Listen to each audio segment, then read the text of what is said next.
Ding dong, bing bong, tick tock. Welcome to another episode of Sober Not Sober. Are you sober? You kind of sober? Little sober? Really sober?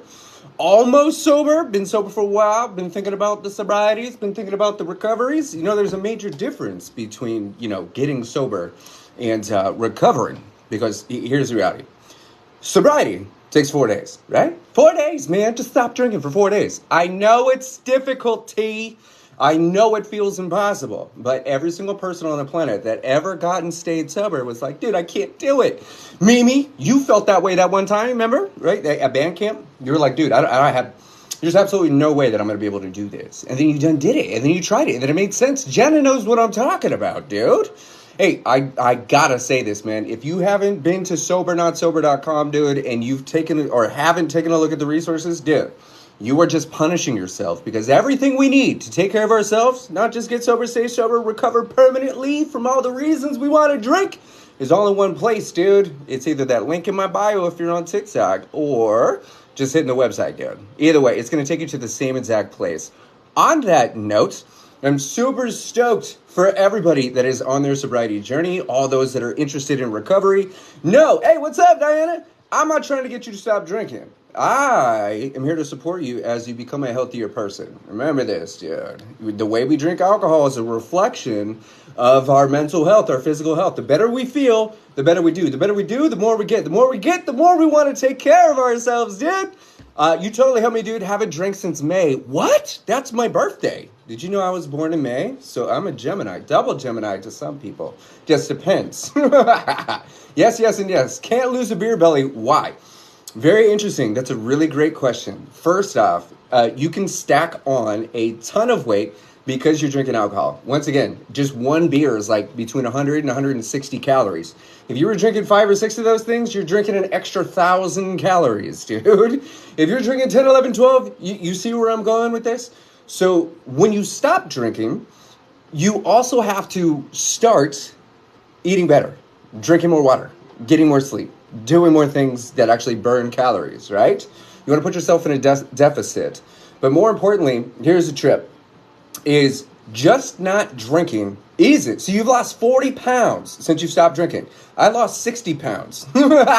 Granted, I did that in 11 days when I was dying in the hospital. Like all that stress, dude, your body uses every ounce of energy and it burns through everything. It burns through your meat.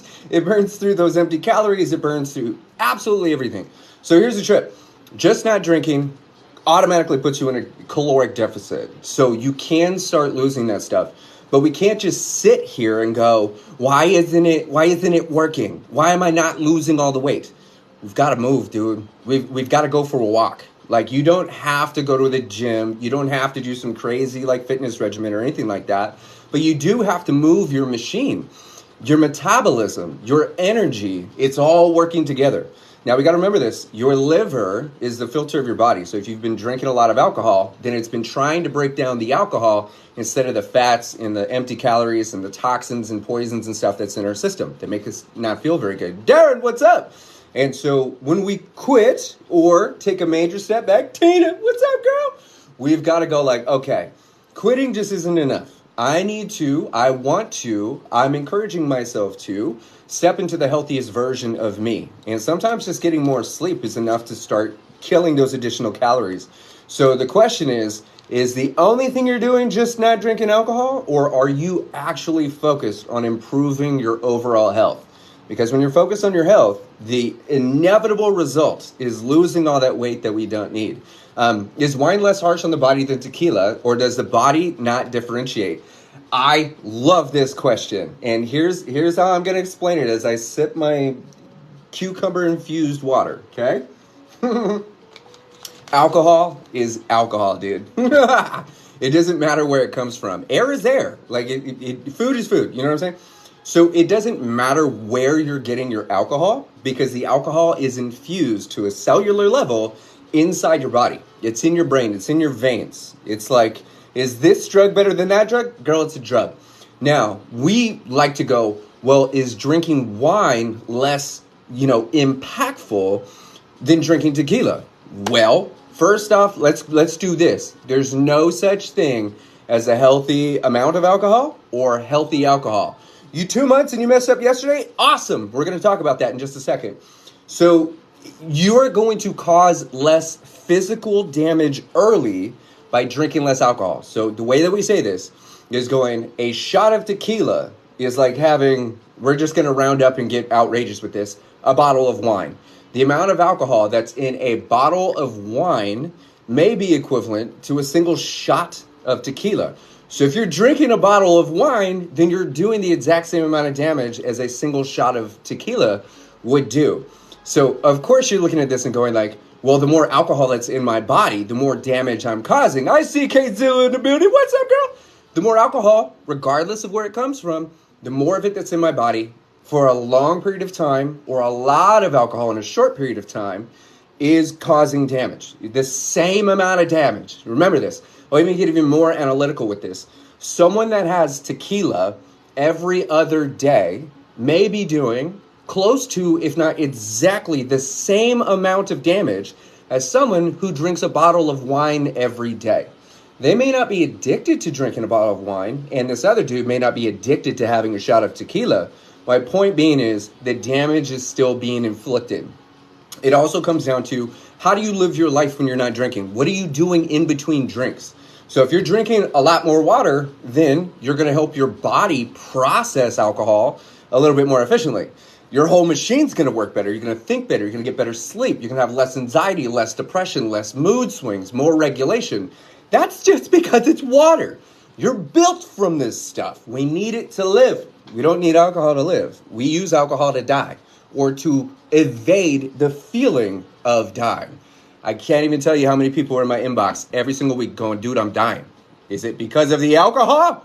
You got to stop doing that. You can't put literal ethanol, that stuff we use in gasoline, in your veins and then go like, everything hurts, but why? It's because the only thing missing is a match in your veins to light your entire system on fire, dude. Now, there's people that drink casually, and they've been doing it for a very long time. They've done minimal damage, and there's not much that they have to necessarily worry about. But there's no such thing as no damage, dude. You're going to cause damage by imbibing a poison and heal from it quicker because it's less damage. Or you're going to cause a ridiculous amount of damage, Adonis, you know what I'm talking about, in a short period of time, and you're actually going to feel those physical symptoms, dude. It usually starts with, I can't sleep, and then I'm just going to take a shot, or I'm just going to have a drink, or a couple beers before bed. And then all night long, while you're resting, your body's going, hey, instead of healing the body, I'm spending my sleepy time, which is where the healing happens, trying to process this poison out.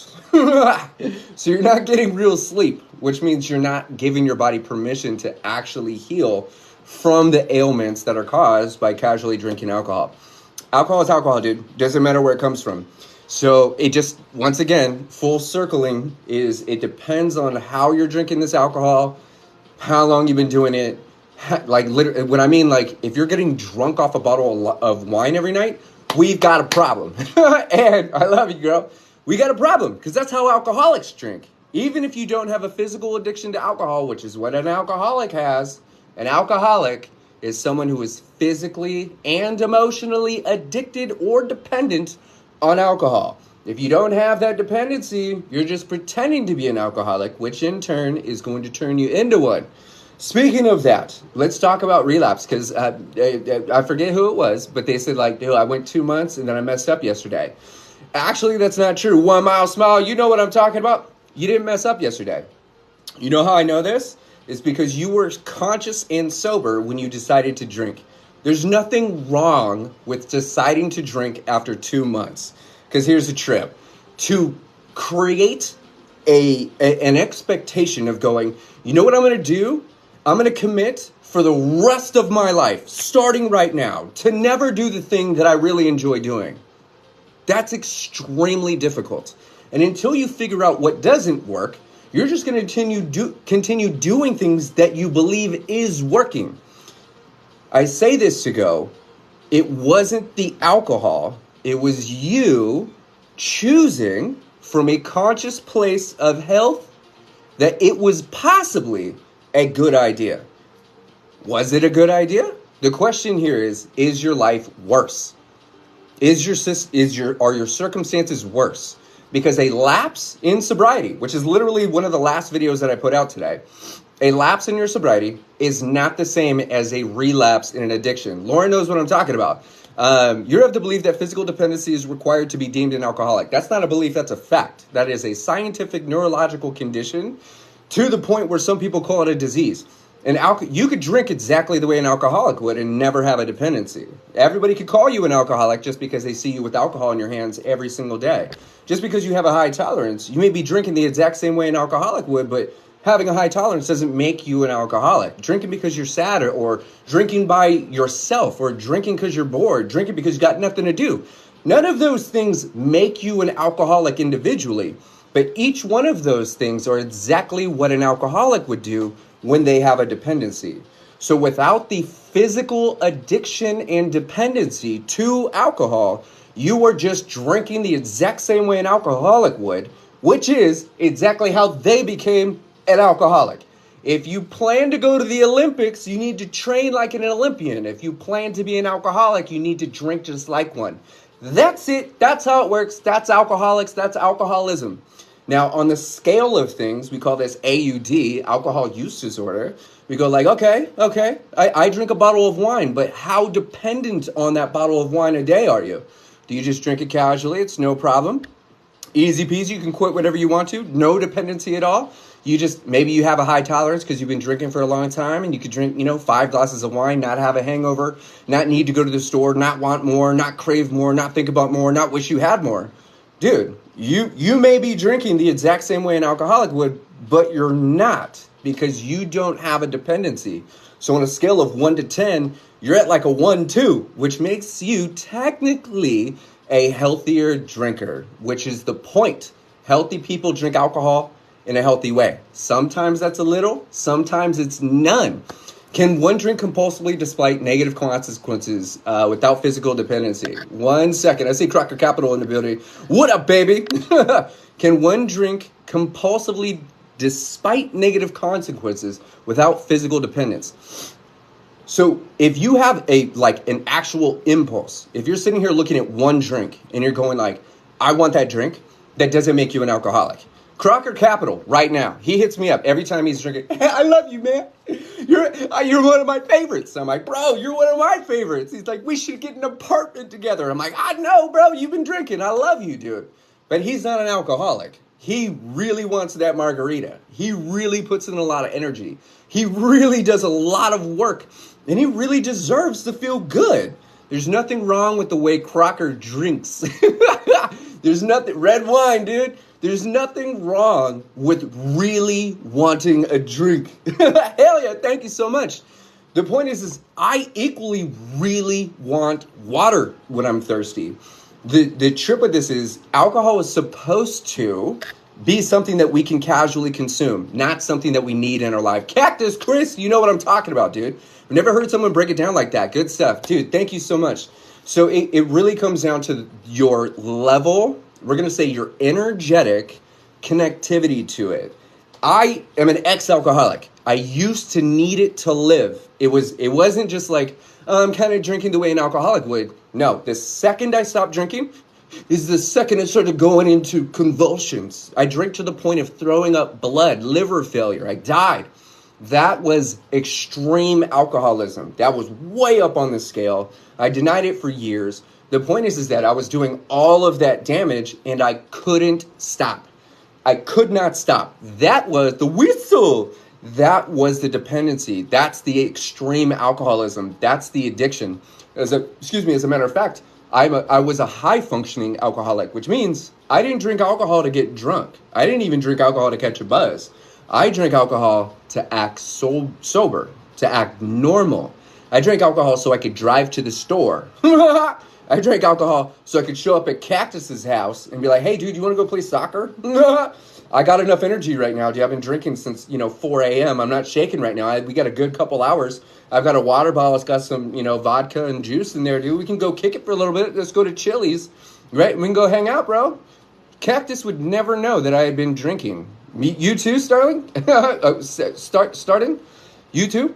So the thing with this is we don't look at just alcoholic behavior and go, you're an alcoholic.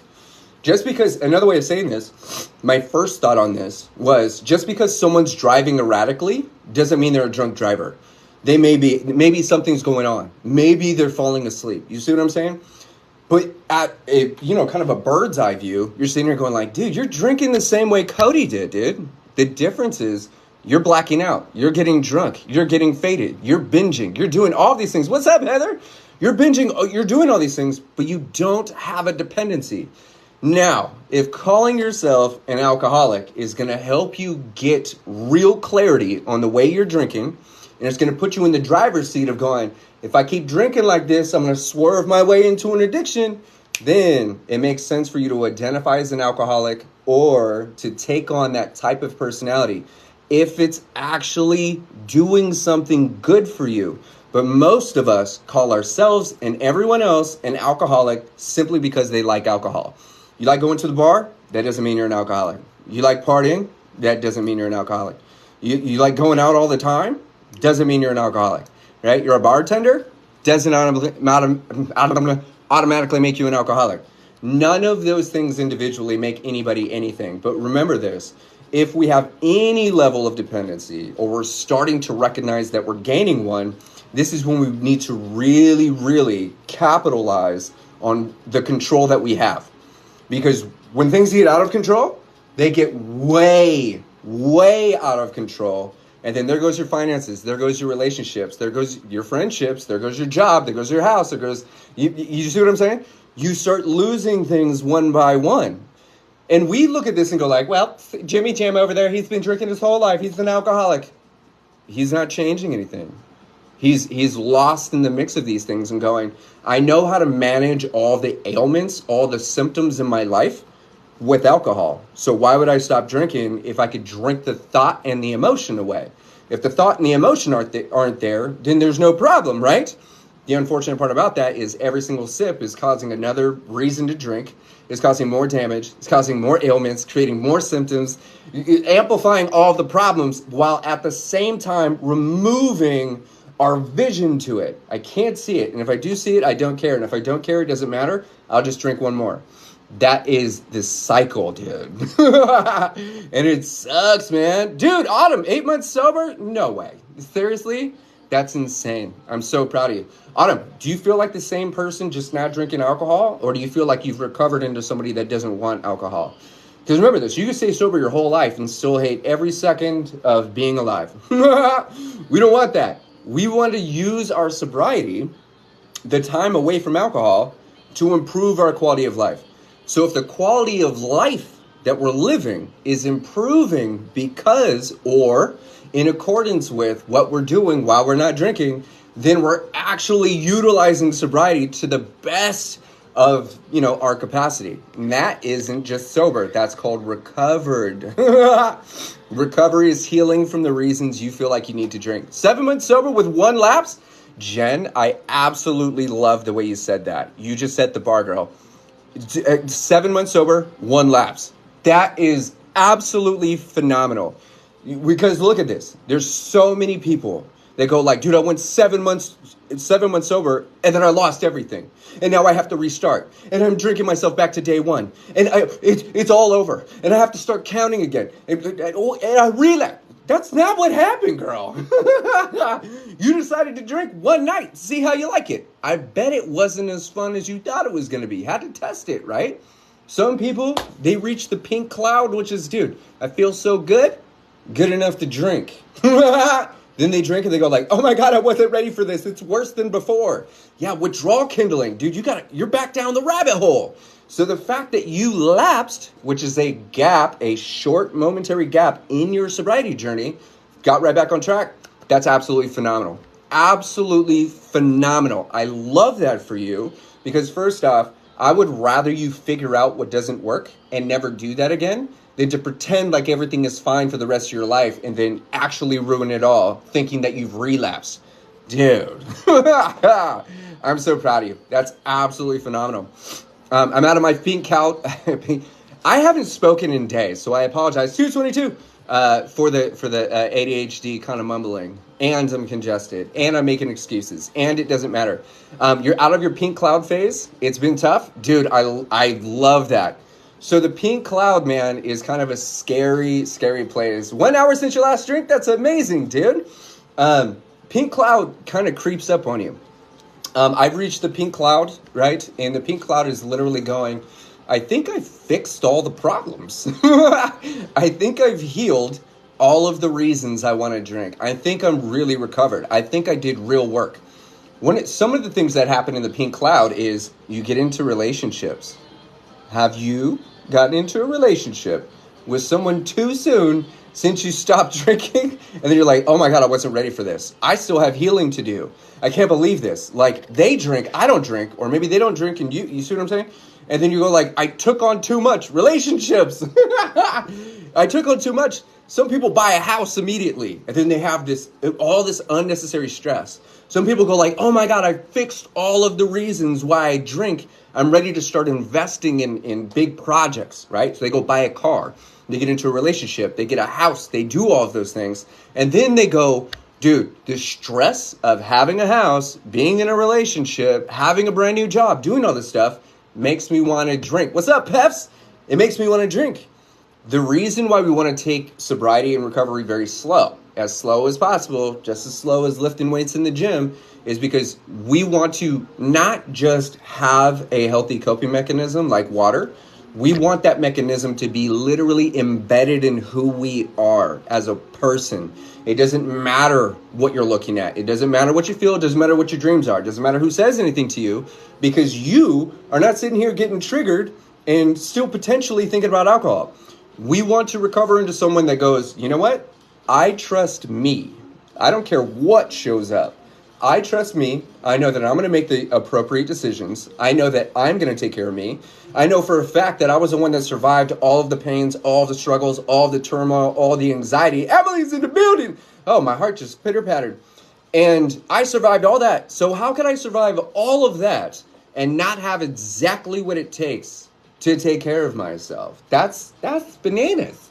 So we want to look at all the things that are working for us instead of, what if I get triggered? What if there's alcohol? What if I go down to the grocery store and someone wants to hand me this new... Dude, we need to recover from those things. I was hanging out with Emily and she was having wine. Do you think I'm sitting here going like, hey, you know what? You need to get that wine out of here. There's no way. No, you can't bring wine to the house. She was very, very, very, very polite, very considerate. We even went to sushi and she's like, you know, if you want me to stop drinking, I'll stop drinking. I was like, girl, you don't have a problem. It's a problem when it's a problem. You tell me if you're developing an issue. If you've got an issue and you can't go to sushi with me unless you have sake, if we can't go to an event unless you're drinking, if we can't hang out unless you're faded, then we have something to talk about. But the point is that Emily drinks casually. Yes, she's got a pretty decent tolerance and she will drink everybody under the table, but that's not what she wants to do. She wants to kick it with her cigarette, which we're working on, sip on some wine, maybe a White Claw, and kick it and chill like villains. She's setting the bar. She's drinking alcohol as a healthy person and in a healthy way. She knows if she's got an issue, but she doesn't. I really do appreciate the fact that she goes like, you know what? I understand if you don't want alcohol around you, and I won't do that. I'm super considerate, and I love it. She's the most considerate person I've ever met in my entire life, dude. The way she loves me is insane, dude. And I say all that to go, that's the type of relationship we want. The way that she drinks alcohol is a reflection of how healthy she is. She's going to the gym. We've been to the gym numerous times, dude. She's going for walks. She's taking care of the kids. She's teaching classes. She's moving her body, man. She's meditating. She eats good food. She cooks good food. She's constantly taking care of herself. And not only is it just magical and gorgeous and beautiful, but she also just goes like, you know what? I can have some wine. I'd like some wine. Not because I have to, but because I think I can enjoy it and kick it and watch a movie and chill. Word! Most people on the planet wish that they could do that. The problem is we're taught to drink the way an alcoholic would.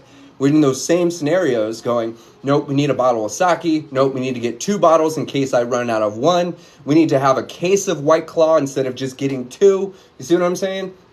That's alcoholic behavior, and that's leaning towards dependency, and we don't want that. I was definitely triggered today, and I was so proud of my how I responded. Learning every day, dude. Heather, that is next level. I love that you're triggered. That is so incredible. The reason for that is if we don't give ourselves permission to be triggered, then we're never going to grow through the ailments that make us want to escape. We're all escape artists, dude. We're escaping into love or out of pain. You see what I'm saying? We're constantly moving into something or out of something. Either you're coming or you're going, but you're always on your way. We want to look at these things and go like, okay, if I'm being triggered, that means that there's a part of me that I thought was healed or that I'd like to heal. Because being triggered, dude, is into love or out of pain. And you know exactly what I'm talking about, girl. You've been in both of those. So those specific triggers, keep in mind, a trigger doesn't mean something bad. It just means a set of data that gives you a visceral response. Ooh, I don't like that. Oh, dang. Ugh. I see people today. I was in the gym and I saw some dude that reminded me of some dude that did some things to me a long time ago when I was real sick. And I was like, I'm not even triggered, but that was interesting. He looks exactly like that guy. I know he's not that guy. But for a second, though, he had my attention. Because, like, they're both bald. They're both dark. They're both the same height. They got the same weight, all this stuff. And I'm sitting here going, dude, thank goodness that guy walked in. Because I'm, like, no longer having a visceral and automatic response in a negative way to that information. That's proof that I've healed or that I've put a lot of energy into trigger management. Trigger management is module 2. Is it module 2? Module 2 or 3 of the Unlabeled recovery program. When you trigger proof your mind, it doesn't matter who you are, where you are, what you're doing, where you're going. You're going to sit here and allow all the information to come through. I don't care if it's somebody swerving on the highway, someone's tailgating you, someone's screaming at you, whether it's a political person on the tellies, it doesn't matter what it is. You're the type of person that sits here and goes, I got this. Don't even trip. Take me with you. I'll have fun. You don't have to worry about me. Visceral means subconscious. Yes, visceral, technically, it means physical, automatic, or from your autonomic system. In the same way that you would, like, if you saw someone get hurt, your autonomic response is, oh, right? You see a car wreck. That's visceral. It's through your whole body, dude. You sit here and you go like, holy crap. I don't even know what to do. My visceral response is to laugh. I don't know what just happened. Whoa, like my body just throws out this laughter because I don't know how to be traumatized. It's crazy, dude. 106 days recovering. Goodness gracious. I love the way you say that. Okay, so are you, Allison, are you recovering? As in every single day, you're in an active state of healing, growing, expanding, experimenting, and experiencing? Or have you recovered? As in, I used to have a problem, I used to get triggered, I used to want to drink, I used to feel this way, and now I'm none of those things, and I get to just be this happy, healthy, you know, Charlie in the chocolate factory, schnozberry licking chick out named Allison. Like, is that you? It's just you? Recovered is at the end of recovery. And so the reason I say that is because 59 days, 2 lapses. I love that, dude. I thank you so much for saying that. I sincerely appreciate the way that you describe that. That's number 2. So we're starting to grab onto this dialect and this language, which is incredible, dude. We're just going to round up to 60. 60 days, 2 lapses. So that means that you figured out on the first and the second, either they were exactly the same or totally different. So I got a question for you. What triggered your first reason to drink? And then was it the same as the second time?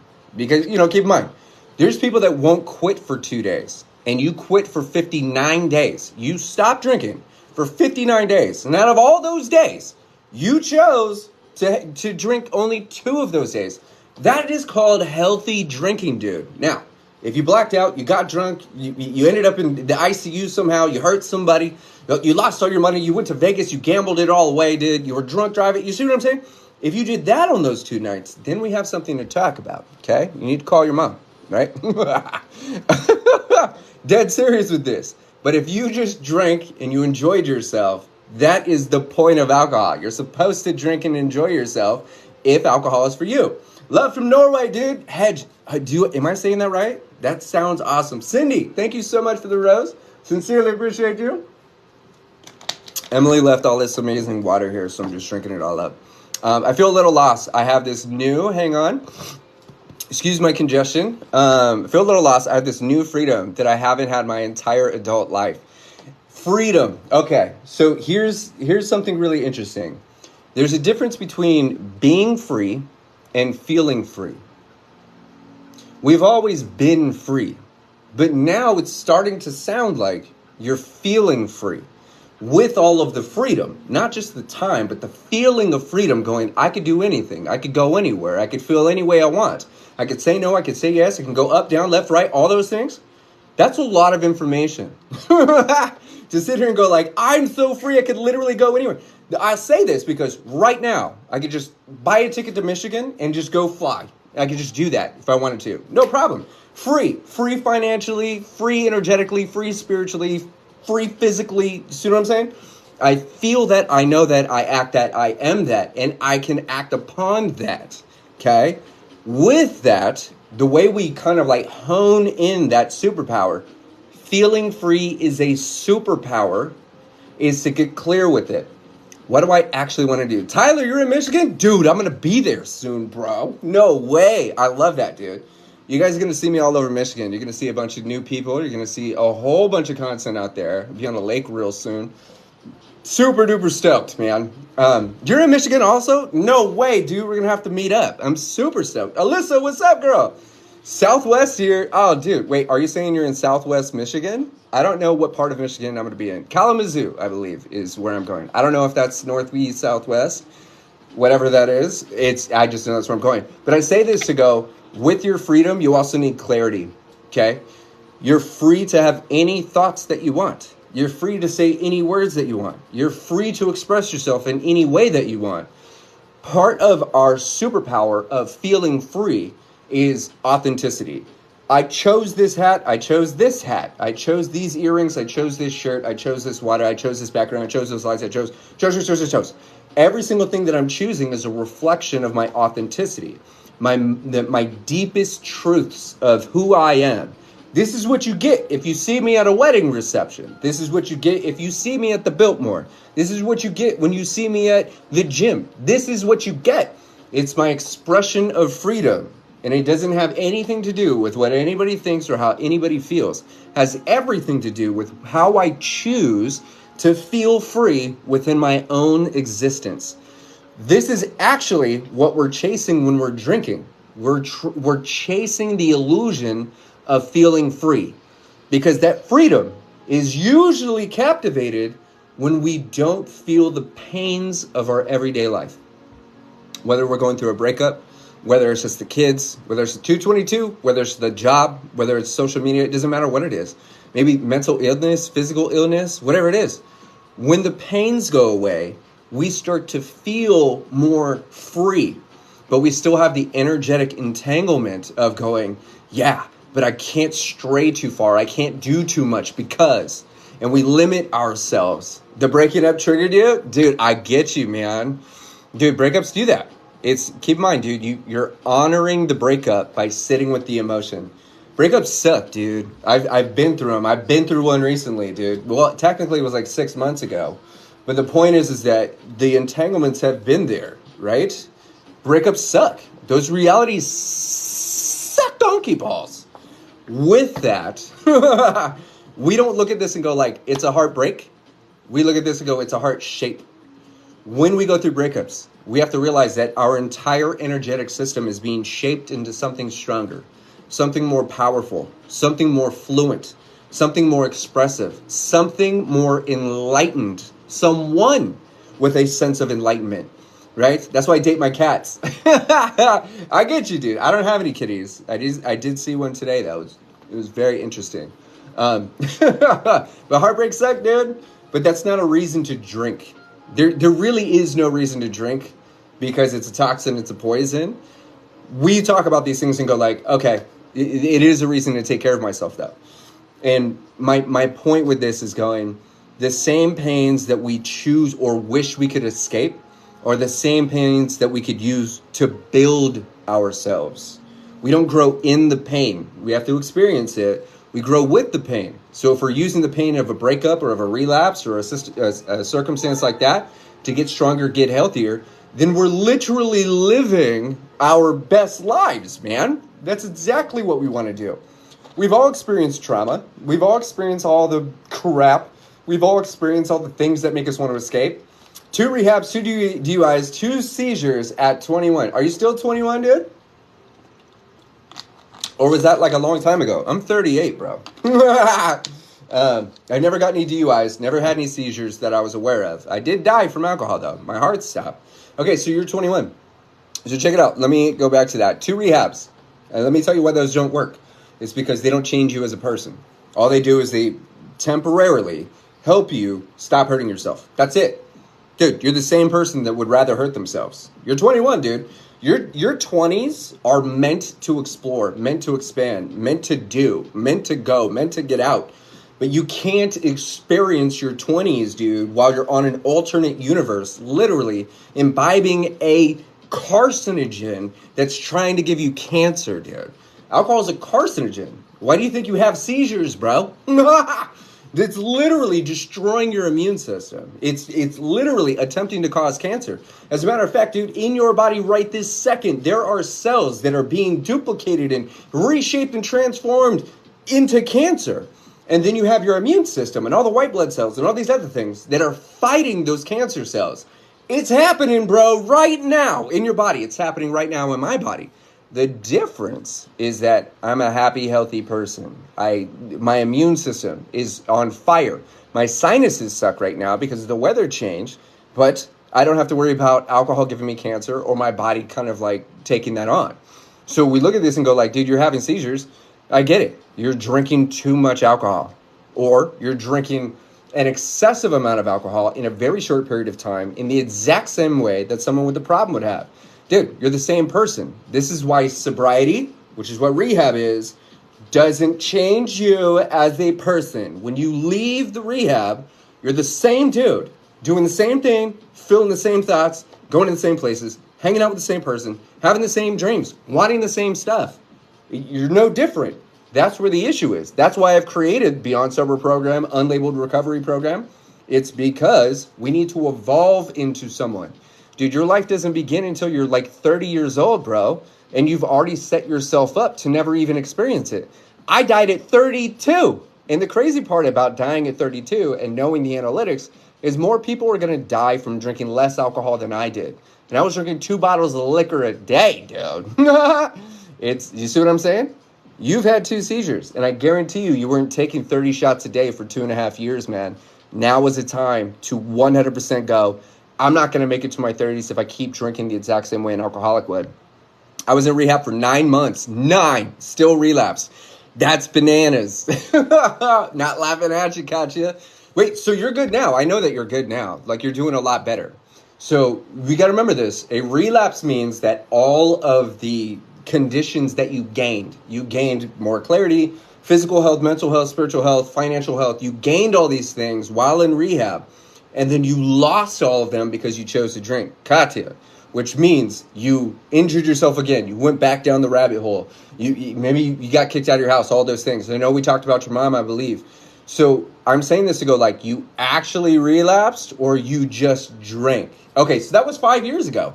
Absolutely phenomenal, dude. That's amazing. I love that. So you were drinking. We stopped roughly around the same time. That's amazing. 20 beers a day. I haven't had in 5 days. I feel like garbage. Good. Sucks to put poison in your body, dude. You got to look at this, dude. 20 beers, man. That is a lot of alcohol, right? Big pooter. Listen to what I'm saying, bro. I'm assuming you put the word big in there because you're a big dude. Big dudes need more poison. Big dudes cause more damage. The fact that you feel like garbage, dude, is how you're supposed to feel, so you don't do it again. Imagine if you were getting hit in the face and you didn't feel anything, but your jaw was being broken. You would just continue getting hit in the face. You like boxing? Whatever it is. Hit me in the face. I can't feel anything. Boom. Broken jaw. Can't feel anything. Do it again. Boom. Can't feel anything. Bro, your jaw's sideways. It's about to fall off. I don't know what you're talking about. My point with this is, dude, having a high tolerance, like being able to handle 20 beers, is not a good thing. That's your body's inability to process alcohol efficiently. That's why it needs more. Not only that, but that's how your body prepares for an addiction. Know anybody with a high tolerance? It's because their body is learning to adapt to poisonous amounts. If you're gonna drink this much, then I need to adapt to having that much. And then my system is starting to expect that much. And then you have an addiction, and then without it, now we have problems. Okay? So drink. What up, Spartacus? It's Spartakick, man. Spartahug. What's up, baby? So good to see you, man. It's been a little bit. It's good to see your hairy face, bro. You doing all right, man? Missy Madly kicking it on the porch, boo-boo. When was your last doctor visit? How were your numbers then? My last doctor's visit for any type of alcohol-related anything was probably 5 years ago. I'll say 2018 maybe early 19. My numbers were fine. Like, they let me leave the hospital as my numbers were improving. And so I'll have to like download the app and get all those numbers, but those numbers were fine. And then I recently went to the doctors just to have them look at me and you know, obviously establish care here in Tennessee. And they're like, dude, you're good to go. Like I even asked them, I was like, dude, is there anything else that I could do to improve my health? They're like, we don't even know why you're here. I'm like, word, dude, I love this. I love the doctors going like, everything that we would recommend you already do. So like, just go away. I love it. But yeah, so there's a lot of people in my inbox right now that just got their numbers. Their bilirubin spiking. What else is spiking? Their liver enzymes are high. If you have high enzymes is like 1,500. So if you're under 1,500 and you've been drinking, then you're still doing damage. Your liver's still working hard, but you're not doing a ridiculous amount of damage. You're still struggling now. We live in TN. I'm in Hermitage, right near Priest Lake, if you know where that's at. You've not started yet? Now started what? Your sobriety journey, your recovery journey, the first day of the rest of your life? What are you referring to? It's hard because you relapse, and before you know, you're physically dependent on it. That's interesting. If I take that sentence as it was said, it means something different. Because you relapse and before you're physically dependent on it. You can't relapse before you're dependent on it, because a relapse is indicative of an addiction or a dependency. You don't relapse into a dependency. You have a dependency and then you relapse. You can't, this is the difference. A lapse in sobriety is not the same as a relapse in a dependency. A relapse in a dependency is I have a physical dependency, emotional dependency. I need it. Without it, we have problems. I drink because I have to, not because I want to. That's alcoholism. Most alcoholics don't want to drink alcohol. They have to. I'm going to say this again for everybody. Everyone in the back. Alcoholics rarely drink because they want to. Why would they? What are you talking about? They don't drink because they want to. They drink because they have to. Or else. Okay? So those that have to drink and then try not to sometimes relapse. And a relapse means they went X amount of days, they did some work, their physical ailments were getting better, they were medically improving, they decided to drink, maybe they had a slip to someone else, that would be called a lapse because there's no dependency, but they decided to drink and now they triggered everything back. Now they're in a circumstance where they can't stop drinking. What they gained while they were not drinking, they're now losing or have lost entirely. That's a relapse in a dependency. You can't relapse in sobriety. Sobriety is just taking time away, right? So if you're on your sobriety journey and you decide to drink in 30 days, 40 days, 10 years, doesn't matter. You lapsed for one day and then right back to however sober you were before. You got to keep in mind, you can't get more sober either. So like I'm 6 years without alcohol. I'm not more sober than somebody that has zero alcohol in their body at 5 days. We're sober, boo-boo. That's just how it is. You can't get more sober than sober. You can't gain more of it. You can't lose it. You can either be sober or not sober. That's why the website is Sober Not Sober. That's why the name of this live is Sober Not Sober.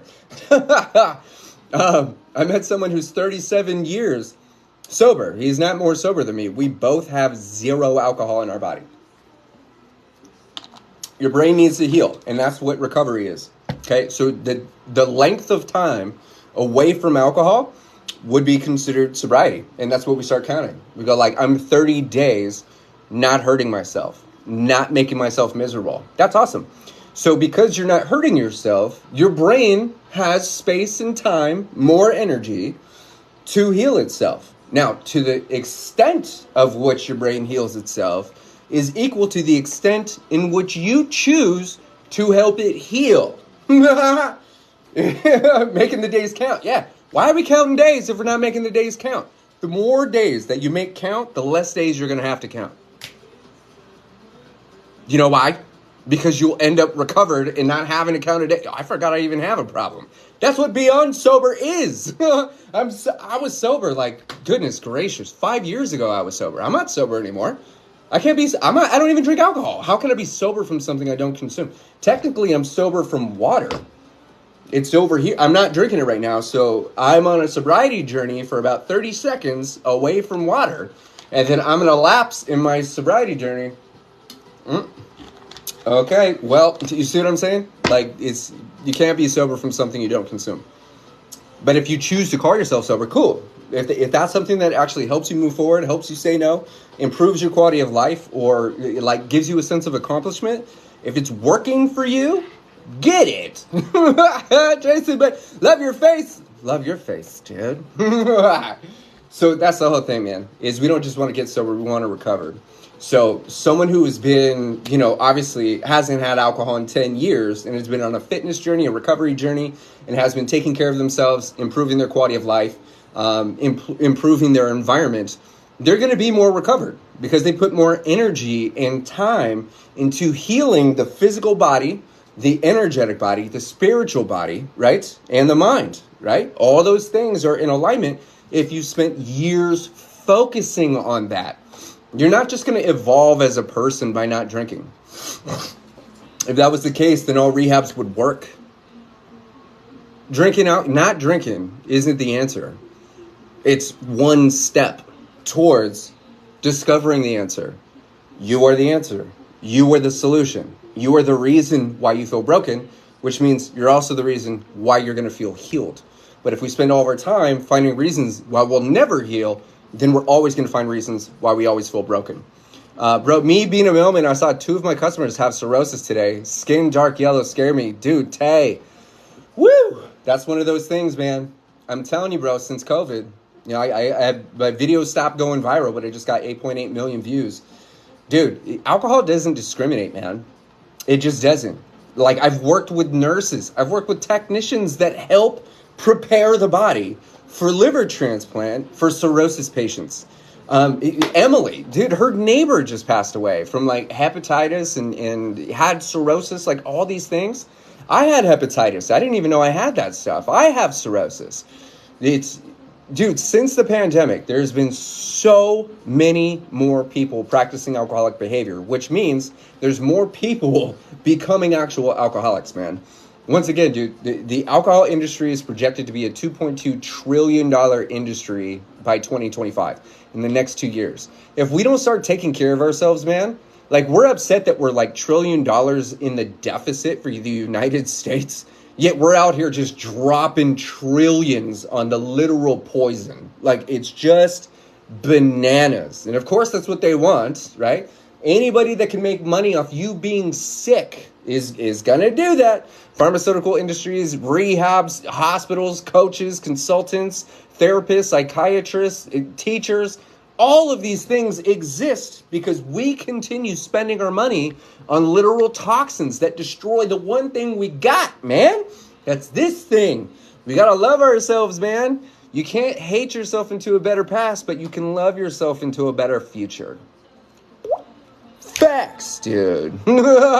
And the way you love yourself into a better future is, first off, drink less of the crap that's destroying your ability to enjoy yourself.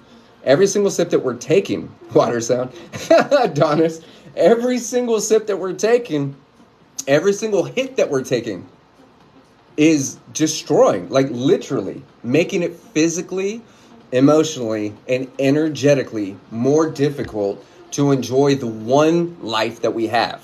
We don't have just one life, but I say that just so you guys get it. Wonder how many new alcoholics the pandemic created. Right now, there's 78 million people that identify as an alcoholic and are struggling to drink less alcohol. That's super frustrating to me because I'm like, dude, I work with people every single day. I have new clients. There's new members in the community, dude. BeyondSober.org. Hit the link in my bio if you're struggling. Like, I can't. Thousands of people a month reach out to me, and I'm like, go to the website, dude. Join the community. Come kick it with us. Let's all grow together, man. Like, we're all doing it. And you don't have to go to AA. You don't have to go to rehab, man. You could drink differently. You could improve your quality of life while drinking alcohol. We're going to drink it a different way. We're going to focus on these things. We're going to get you healthier. We're going to develop some new habits. We're not going to change everything at once, but we are going to start subtly shifting the way you see yourself, the way you see alcohol, the way you see your future. As you do that, the natural, autonomic, inevitable results of you practicing caring about you is you getting healthier results, man. We're doing it. The healthier the results that we get, the more energy we want to put in to getting healthy results. That's it.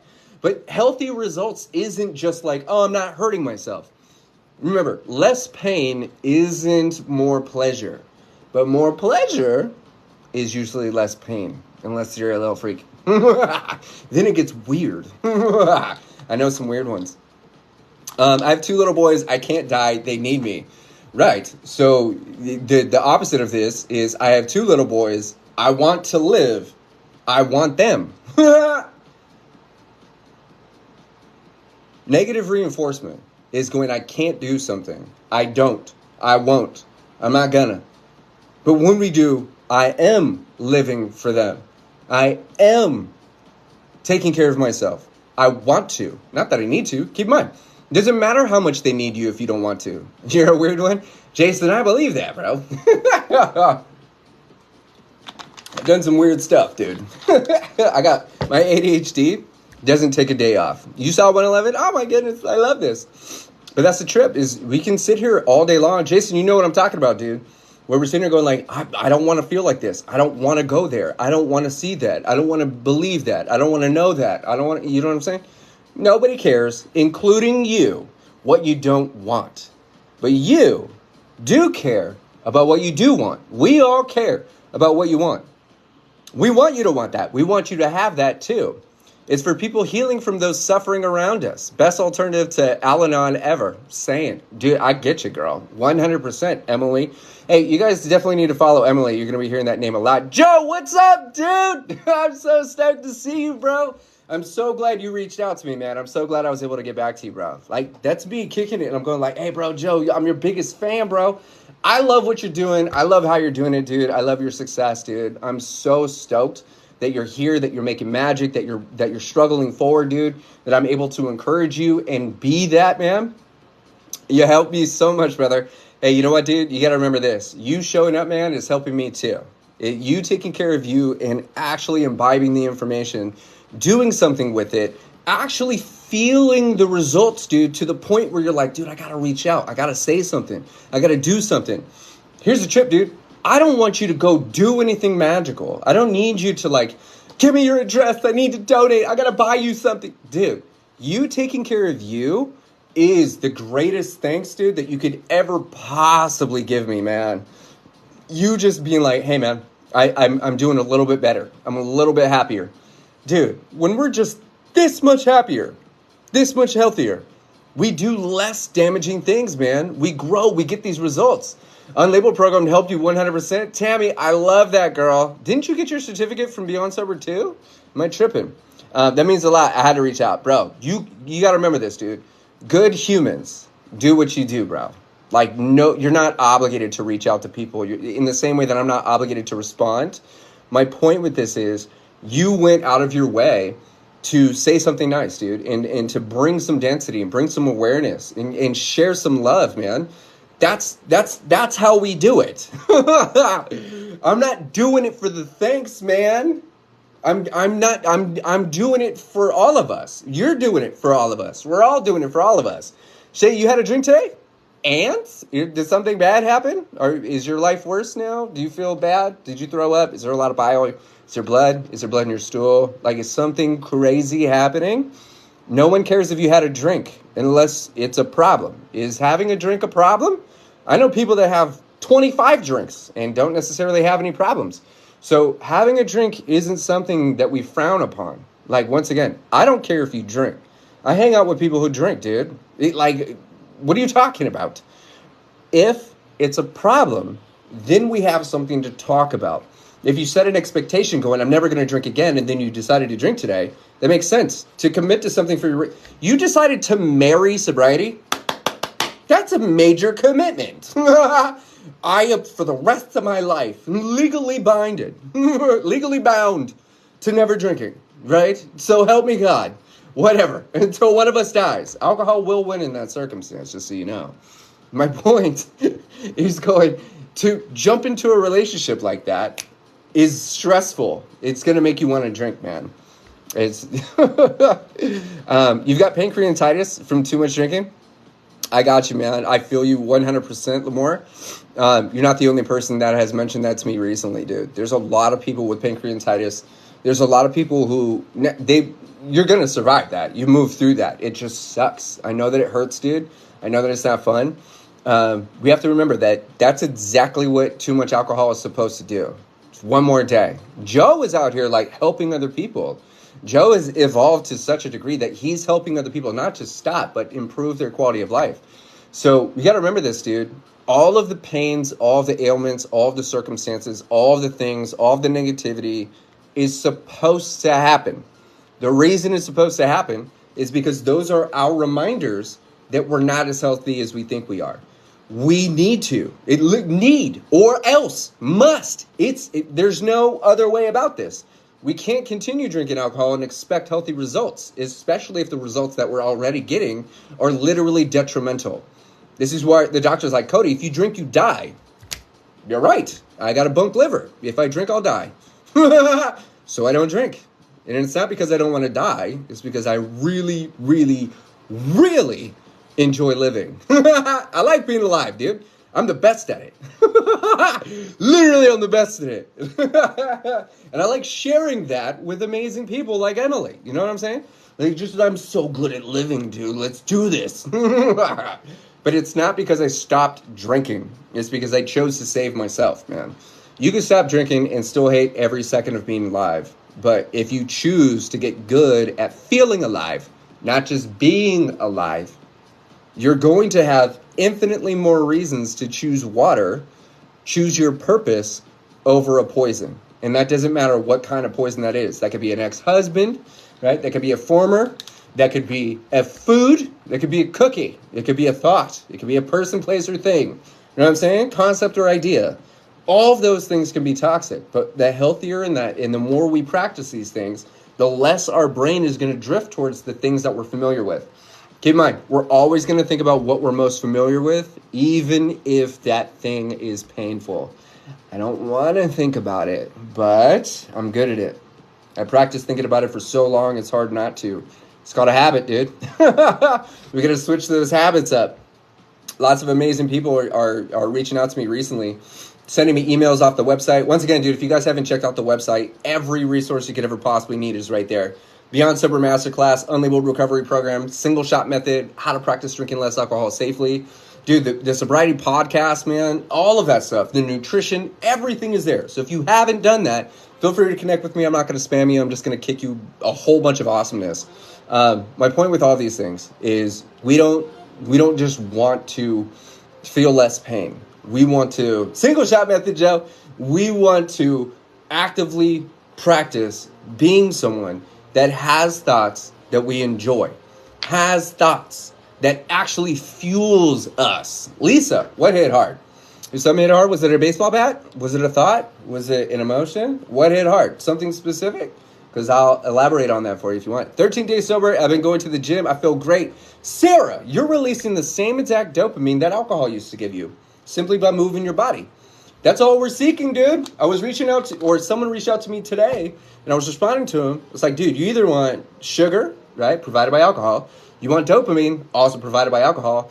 You're thirsty, also provided by alcohol. You want, you want to. Hey, we'll see you later, Jason. Good to see you, brother. You going to the gym is moving your machine. It's releasing oxytocin. That's the love chemical, love hormone. It's releasing endorphins. That's feel good. It's releasing dopamine. Oh my goodness, right? All of these different things. Serotonin. Your body releases all these things naturally, right? So when you go to the gym and your body no longer has to worry about breaking down a poison, it means your body is optimizing itself for what it was designed to enjoy. You're supposed to move. You're supposed to want to move. That's why we have arms, dude. What do you think your legs are for? Right? Why do we have a mouth? We're supposed to use it. That's why we have 2 ears, because we're supposed to listen. All these things. So if you're going to the gym and you're getting all of the results that alcohol used to provide as an illusion, dude, you're killing it. Killing it. You don't have to go to the gym and work out super duper hard to release endorphins. You can literally sit on the couch and meditate and release all of the chemicals that make you feel good. You can step into the density of happiness, a dimension of truth, and you can literally flood your system with the power of your mind, dude. I literally feel like I'm on drugs when I get out of meditation sometimes because I'm so deep in my noggin. I'm like, dude, how long have I been gone? It feels like forever. Courtney Harden's in the building. What's up, girl? And I'm sitting here going like, dude, I am straight faded, bro. And it's just because of my thoughts. Ann knows what I'm talking about, too. You're 50 days sober today? No way, dude. That's absolutely phenomenal, man. Have you been recovering, though, or are you just not drinking? It's a big difference. Passion over poison. Dude, keep in mind, I'm working on it. Hey. Absolutely love meditation. Dude, I don't even know how to live without it. I don't know how I did live without it. I spent like 2 days just because I've been busy. I've been all over at the Biltmore. I've been driving. I was in the car for almost like 10 hours, man, over the weekend, just back and forth to Asheville and all that stuff. And there was like 2 days I didn't meditate. And I'm like, I think I've spent the 25 days in my mind. And I could take a couple of days off meditation. But I did realize that when I was meditating this morning, it was a little bit more boring when I was getting into it. I kind of wanted to move a little bit more instead of getting like real deep, real fast. But I did take a month off meditating once, like when I first moved to Nashville. Dude, don't do that. Don't do that. Once you get good, you're going to want it all the time. You're recovering. I get Vivitrol shot every month. Dude, that's awesome, bro. I want you to remember this, man. Please listen to what I'm saying. Vivitrol, any pill for that matter, doesn't cure anything. All it does is remove the craving, or you're going to get sick if you drink. You see what I'm saying? It doesn't fix the underlying issue. Another way of saying this is you're the exact same person taking Vivitrol. That's okay. But what are you doing when you're not taking Vivitrol? What are you doing when you're not drinking? Vivitrol doesn't change you. You change you. So if Vivitrol is removing your cravings, then what are you doing when you're not craving? What are you doing when you're not hurting yourself? Are you taking care of yourself? Are you practicing having new thoughts? Are you practicing feeling new feelings? Are you practicing imbibing new things? Are you practicing? You see what I'm saying? Because that's how we change. That's how we rewire. That's how we literally practice the art of neuroplasticity, which is growing your brain healing itself, rewiring, creating new connections. It's a tool that gives you time to take care of yourself. If you are doing all the exact same things and getting no new results, and the only thing different is not drinking alcohol, then two things are going to happen. Usually, once you get off Vivitrol, what you're supposed to, you're going to want to drink because you have no new codes. Same thoughts, same feelings, same actions, same person. Or, what's the other one? Two things happen once you get off that. Yeah, and a lot of people relapse. So that's the trip. If we don't evolve as a person using the tool that's giving us our time and our energy back, then once we get off of Vivitrol, get off that pill, get off that system, get out of rehab, whatever it is, we just go right back to doing that thing. right? You need your program, use her. It doesn't matter how bad you need it. Do you want it? Do you want the program? It's not about the program, dude. The program is there to help you gain something more than the program. The program was created to not just help you get sober, but to help you become far beyond sober. Happy, healthy, abundant, peaceful, blissful, expansive, enlightened, right? Excited, all these things. The program doesn't give that to you, but it is the steps, not the 12 steps, but it is the exact process to not just get sober, but to become far beyond sober, to become recovered, to love who you are, not just hate yourself less. You know what I'm saying? So if you need the program, that's a state of desperation. Those that need things don't usually get the results. But when you want something, you're going to show up. You can get real anxious. When you want something, you're going to do what's necessary. When you want something, you're going to reach out and do what's required. So Beyond Sober is for everybody. But the density of which you want the results that the program provides is entirely you. Because there's a lot of people that go like, I want to sign up. I want to jump into the program, but I don't want to do the work. So they satisfy their need by signing up, but then backing out. They want to get that little quick fix going like, oh, see, I'm serious. And then they leave. I'm like, okay, well, everything you need is literally right here. Thousands and thousands and thousands of people are doing it, have done it, are going to continue doing it. You're not the special one that can't get the results. You're the one that's ready for it. Okay, you're not ready? Okay. I can't convince you. So it comes down to it. Today has been a day for sure. You're right. I want to work with you. So check it out. I connect with every single person that jumps into the program. Either I'm working with you one-on-one, I'm working with you at graduation, I'm working with you within the first 2 modules of the program. You could actually, get on my calendar early before you even start the program.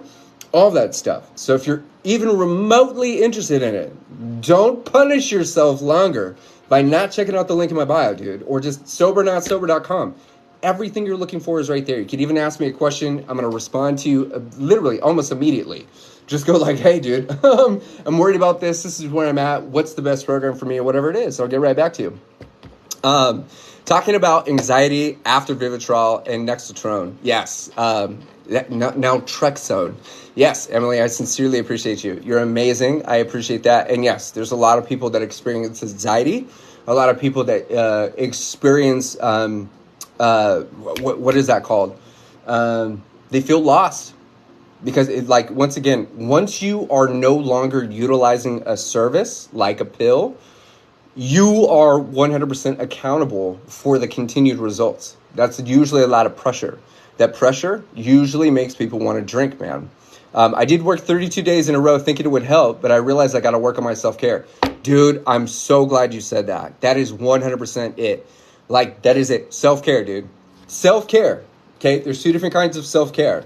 There's the self-care, such as, look, my shoulder hurts, so I can put tape on it. I can take medication like ibuprofen. I can take these things and numb the pain. Okay, that's self-care.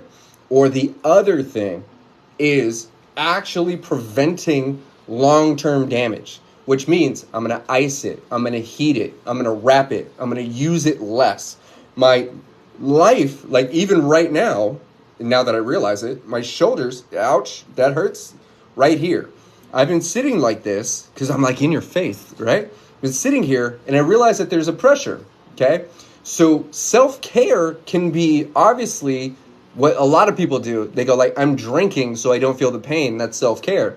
The other thing is not drinking and feeling the pain so you don't have to feel it again.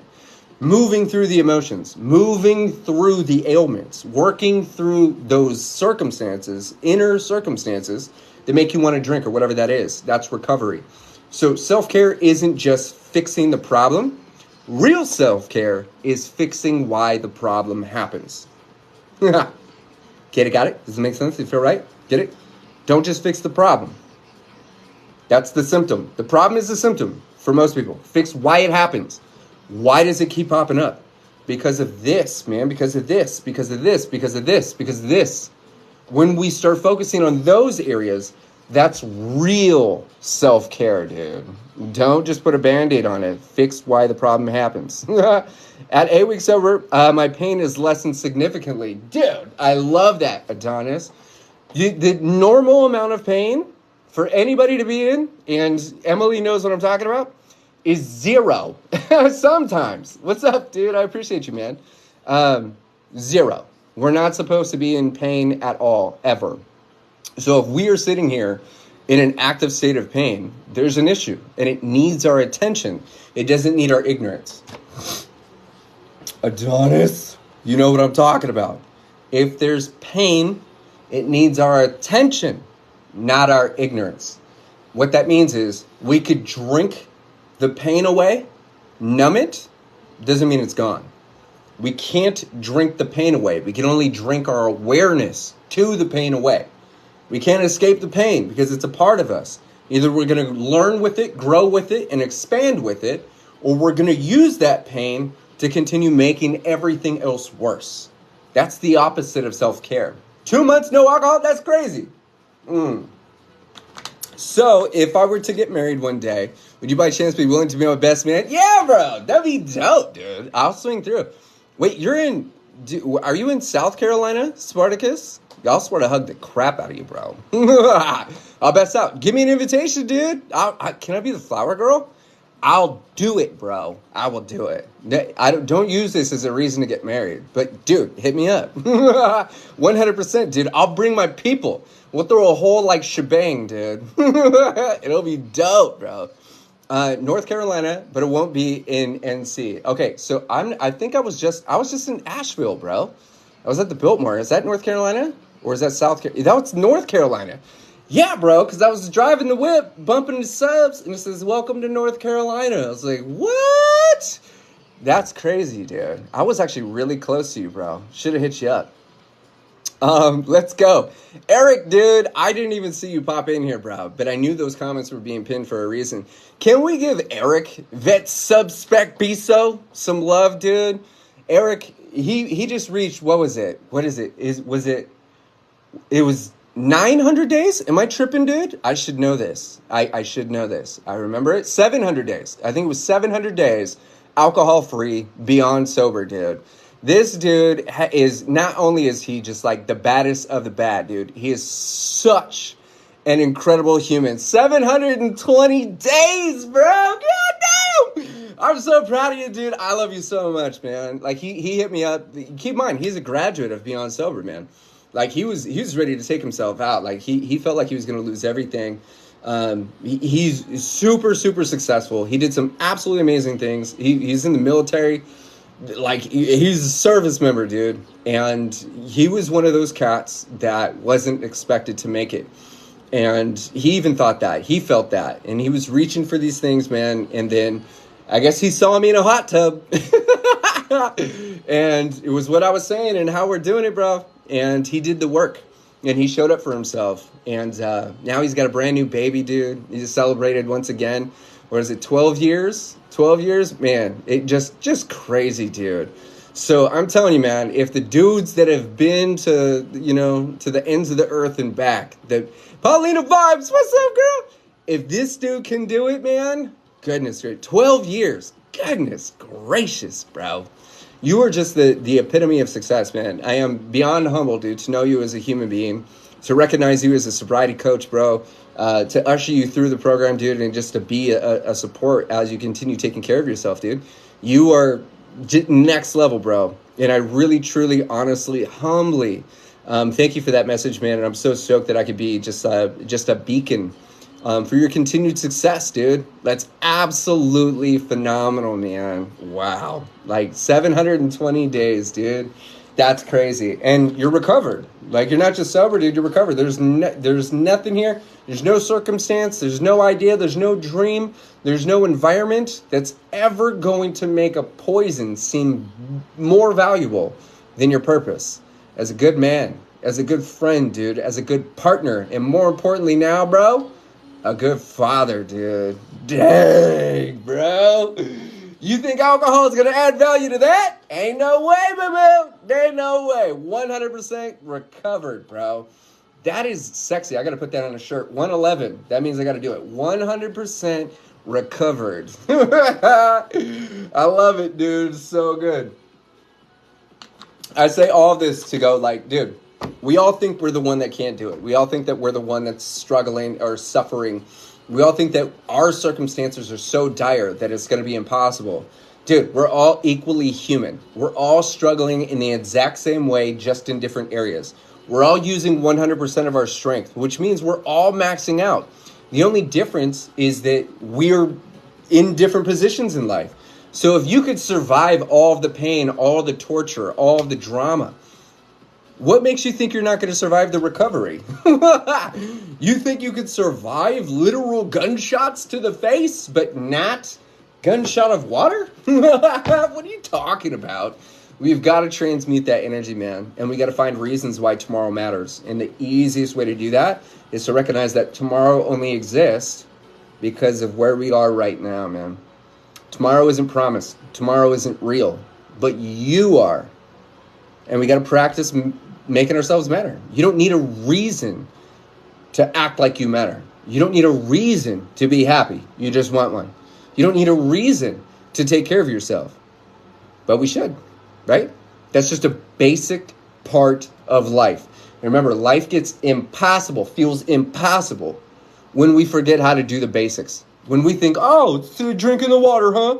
The nectar of life, right? The elixir of survivors. Don't drink enough. I don't need that. You do, bro. You'll die without it, man. Oh, Kohdi, what was the purpose of passion design you were telling me about? Purpose over poison. I'll have the shirts out and the stickers out real soon. I keep saying that, and I can't thank you enough for the continued reminders. I got to do that. I'm sure Emily is going to put it on the calendar and go like, you need to do this shirt. People are asking about it. Her ability to just like organize life, dude, is insane, dude. Absolutely phenomenal. Like she is just pure boss mode, and she never forgets. She's like an elephant. You need to make a Sober Not Sober app that connects our community and has a day tracker. Yes, that is possible, Adonis. And probably in the next few months, I'll be talking to some people and making that. You'll put it on the calendar for show. I appreciate you, love. Thank you so much. Purpose over poison. I just need to get. I actually already started working on it. I just didn't put it into print, and now Emily is like I'm able to like bounce ideas, and like we can work together and go like, hey, what's up? What do you think? I like this. I'm like, I love that. Emily, okay, check this out. If you guys haven't followed Emily, you don't know who she is. We're the same height, dude. We listen to the same music, eat the same foods, do the same. She is literally the female version of me, dude. It is crazy, dude. I'll introduce everybody like real soon, dude. You guys are gonna trip out because like the similarity, dude, same mind, same energy, same everything, dude. It is insane. I'll say this. Remember how I continue to say this like every single day? If a duplicate version of you came through the door, would you be excited? She's the one that makes me question that. You know why?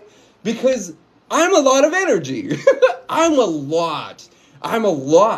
I can handle me. I hang out with me all day long, right? But when it actually walks through the door, you got to actually deal with yourself. Not deal, but be with yourself.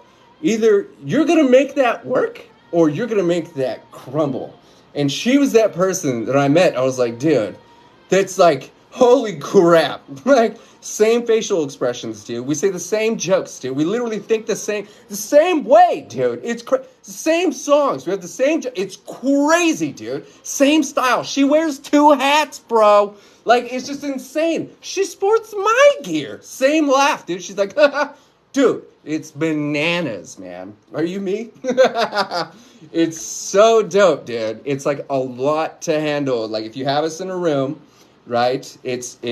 What's funny is like, we're not both psycho. We're like half psychotic each. And so it feels like one person, which is really good. So we both don't have to throw all the energy out there. But I'll tell you this, man. It's beautiful. It's beautiful to watch, beautiful to be associated with. It's beautiful to see, right? More importantly, it's beautiful to feel. And I'm just super duper duper like crazy, super duper crazy, gnarly, super stoked. I didn't know that there was another version of me. They say like analytically There's 7 people on the planet that look exactly like you. But the chances of meeting the literal, like, opposite, it's just crazy, dude. It's just crazy. That's why I was in at the Biltmore. That's why I was in North Carolina. That's why I was in the car driving, dude. Like, I'm hanging out with me, dude. It's been bananas. I'll go more into detail about that stuff later. You guys deserve the truth, okay? You deserve all the good stuff. You deserve the magic. And more importantly, you deserve me, dude. You guys are kicking ass. You guys are showing up. You guys are making magic. You could be anywhere in the world doing anything you want, and you continue to arrive. Regardless of what's on the TV, regardless of how you feel, regardless of what you ate, you still decide to come kick it. You still decide to go, you know what, dude, I matter. And I'm going to spend an hour, 15 minutes, 30 minutes, 45, 2 hours, whatever it is, and go like, I'm going to kick it. Bailey continues to show up. Paulina continues to show up. Emily, of course, continues to show up. Lonely in the background? Is it playing? Oh, how did you hear that? Oh, this is our jam right here. This is one of our jams. This is one of my favorite songs on the planet, dude. Oh my goodness. We were driving, dude. Oh my God. We listen to the same music, dude. It is so crazy. How did you hear that, girl? I wasn't even paying attention. I didn't even know it was that loud. You're so good. You're so good. Like, that's just so crazy. Jesse, I'm super proud of you.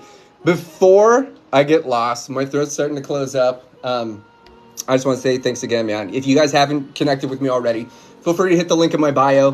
SoberNotSober.com, dude. Everything that you're looking for is right there. Or share it. Talk to people about it, man. There's no reason for us not to take care of ourselves. And everything that I've put together is specifically, like, neurochemically designed for you, for all of us. There's nobody I've met that can't do it. There's just people that aren't ready for it. It's okay to not be ready for happiness. It's okay to not be ready for success. It's okay to not be ready for accountability. But if you're the type of person that goes, I'm going to take the plunge, I'm going to dive, I'm willing to take on the responsibility, and I want to grow, then I'm here to usher you through that. I'm here to support you as you do it, and I'm here to make sure that you succeed, right? With that, I'm going to roll out, dude. I'm full of pork burgers and cucumber water and a ton of love and a lot of light. And I'm going to put out some content for you guys. If there's anything that I could do for you, please let me know. Feel free to hit me up on TikTok. Feel free to hit me up on the website. Once again, link in bio. Other than that, just like my mother always says, nah, what's up, dude? Take care of you, yeah? Take care of you. Ah, Tina stole it. She did it. Take care of you, boo-boo. I love it. You're amazing. I appreciate you. Be safe, y'all. I sincerely appreciate you.